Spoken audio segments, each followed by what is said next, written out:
Just seems to be one of those matches where neither player can shake the other off. They're so much more evenly matched than I actually thought they would be.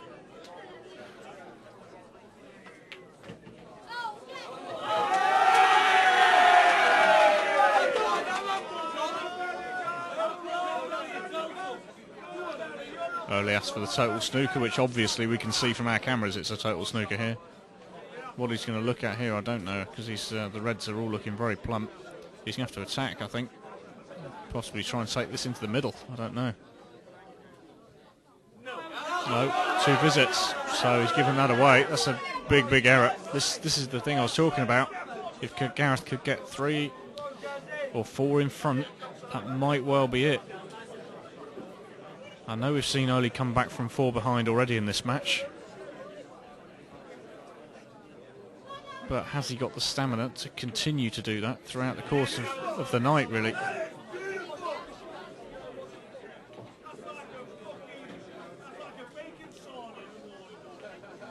These Reds are just sat there now for Gareth. You know, this would be him.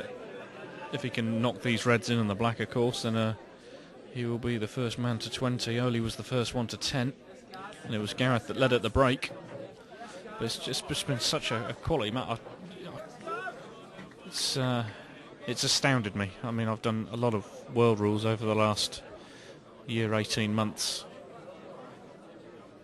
and sustain it like this for so long. You know, my hat goes off to both the players. We've not really seen a lot in the way of negative pool.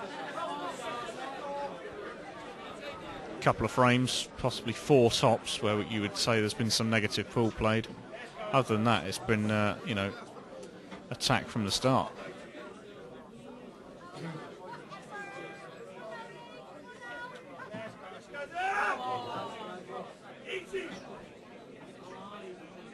Looking very, very pretty now for 20 racks to 17.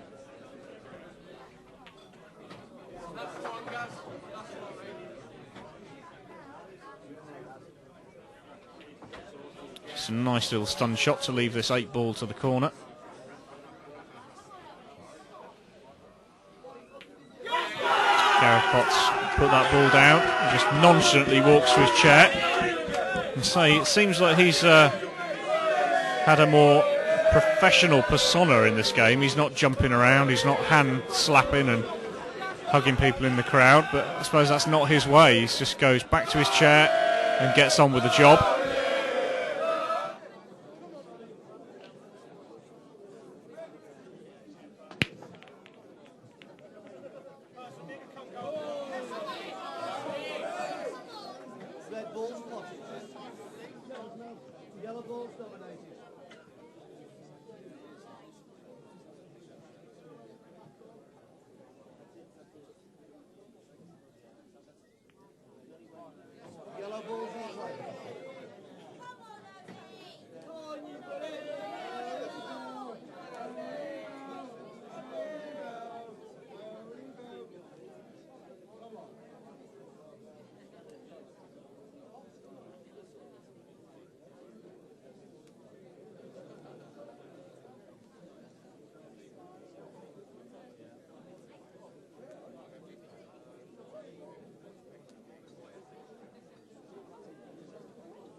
So Potsy to break then with this 4-frame cushion now.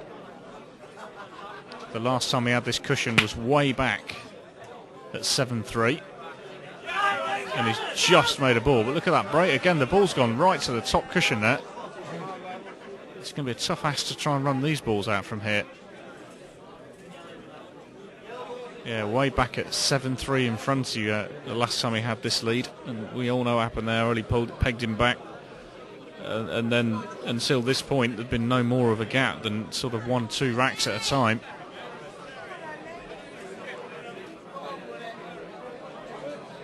I'm going to say, it's not for me to write anybody off, but the pressure is certainly now on Oly Bale's shoulders here. He's got to find 4 frames from somewhere for a start.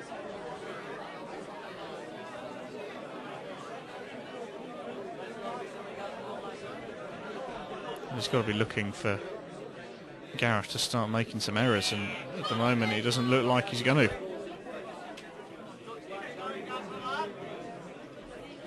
Don't forget, you can send your emails in to us, enquiries@qsport.tv. Any thoughts, opinions on this match? And feel free to send them across. If I get time, we'll read them out on air. In fact, I think I've read every single email that's come through so far tonight.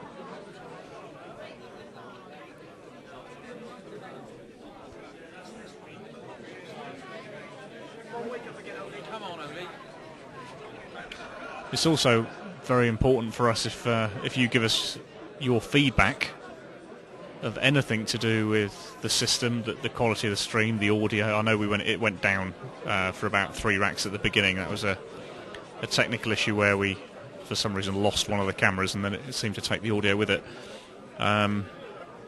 We managed to get that fixed, obviously, and back on as quick as we could. But also technical issues, because we license the software to run the channel through a third party. We actually don't own the payment system, so any feedback you can give us on the payment system, any problems you've encountered, are always beneficial to us, because they just add to our armoury in terms of trying to get that system updated or trying to make it a little bit more user friendly, because I know at times it can be a bit like trying to find a needle in a haystack.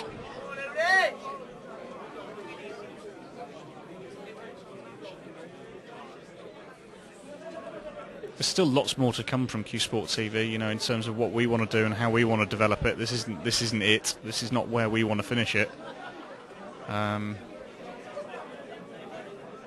It does take a little bit of time. I've always said it's a slow burning project, and my word, has it been slow burning. So we've got ourselves another little bit of a tactical frame going on at the moment.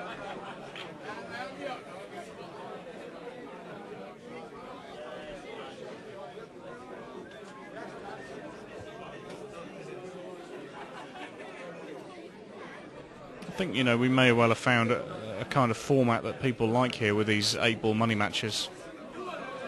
So it may be something we look to offer more of, but it's about finding the right ones. There has to be some kind of grit, some kind of needle, I like to use, between the two players to make it a decent money match.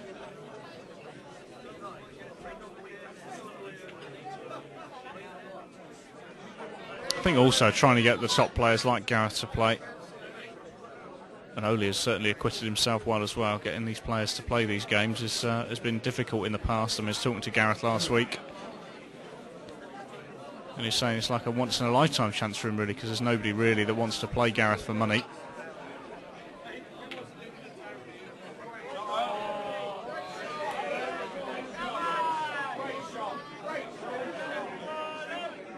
If you know of anybody out there that is playing a money match, let us know. Send us an email, let us know. If it's reasonable, then we'll consider it, definitely.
I know we had some latecomers to watching this stream tonight. Thanks very much for joining us. If you've come in late, you've not seen it from the beginning. I just wanted to update you really with something I said right at the beginning. Originally, these players were playing for, well, I say originally, back 18 months ago, the game was supposed to be for 50 grand, but it was never going to be the case. So they agreed on 10 grand, and they've got here today, and there was talk of 11. But in the end, when the money went on the table, there was 10,500. So they're playing for... That's a great shot from Gareth. Sorry. Cracking shot. He's really opened up that rack now. This could be a big one because it's putting 5 in front. Yeah, so they're actually playing now for, 21,000.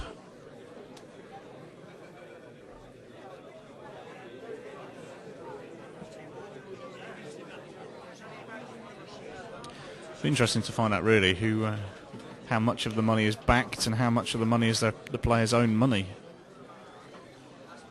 and what percentages they work on with their backers. If anybody's got any thoughts or opinions on that, then please let me know. Someone might have a better insight than me into the world of money matches.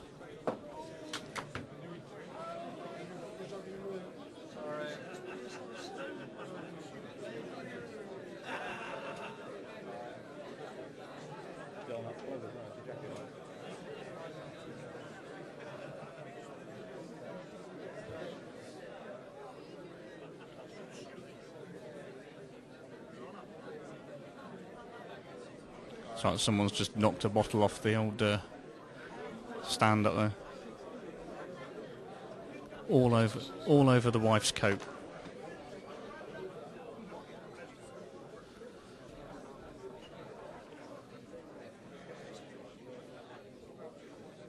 But in the true spirit of things, instead of trying to mop up her jacket, she's wiping it off the electrical cables.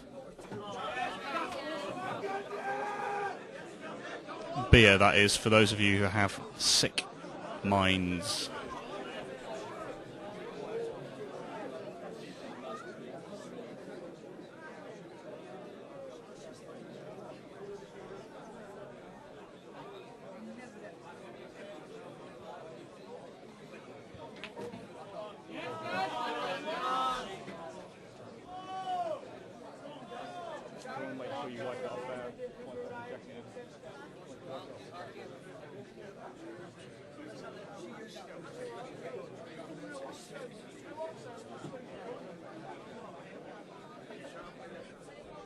It's been a good finish from this one, where he opened it up with that double that he played. It was a great shot. Just left himself a trickier final yellow than he would have wanted, I think, here. He might just be able to just roll this one in.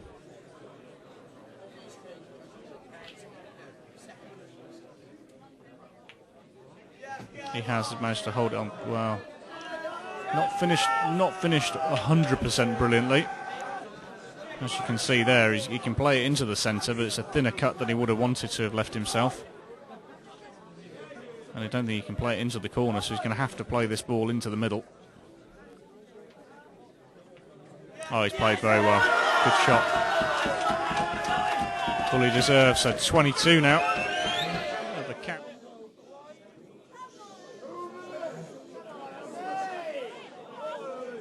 Just been informed by one of the viewers there's actually another money match going on up in Scotland tonight. Scott Ross playing Mark Boyle. I know Scott quite well, but I don't know Mark Boyle. Playing in the corner pocket in Camelham. First to 21 for £1,000 minimum, and it's currently 12-11 to Mark, thanks to Andy McKinnon, or Basher as he's signed his email. And another message from here we go. We got, I play in the same team as Oly and I've never seen him win so many frames. What a great match. Can he win? I hope so. From Andy and Twinkle. Thank you, Andy and Twinkle.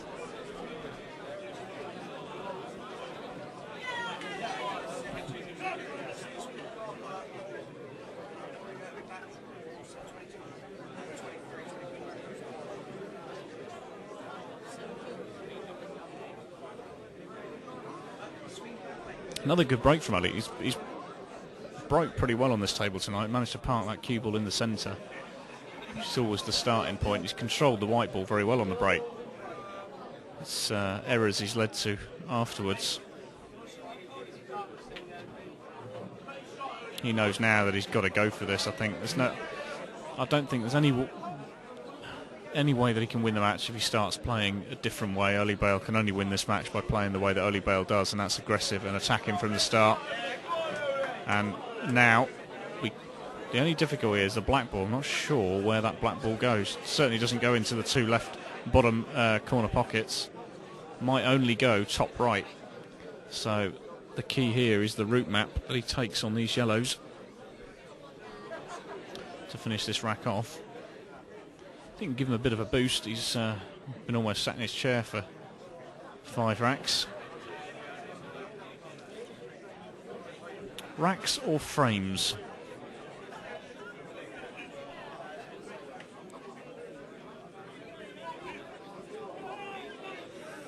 when I did play pool, I played American pool, you see. That's the problem. That's where the word racks comes from. So I've got that ingrained in me now.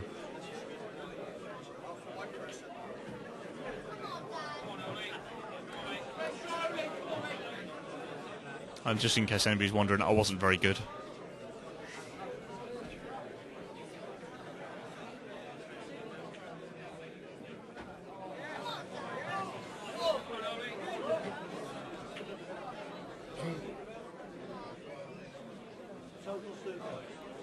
Actually, my 9-ball, I used to play on the BPPA, which is the tour before the GB 9-ball tour came about. But the last time I played a tournament was 2005.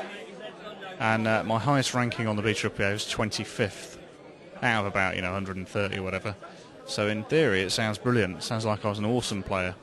But actually in practice I won 2 matches in the season where I got ranked to 25th. So that just shows you, doesn't it? I think they were both in the same tournament as well.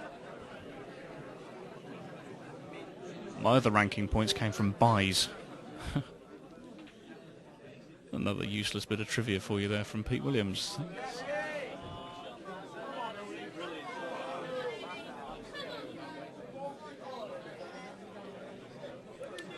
Gareth played a good safety shot there.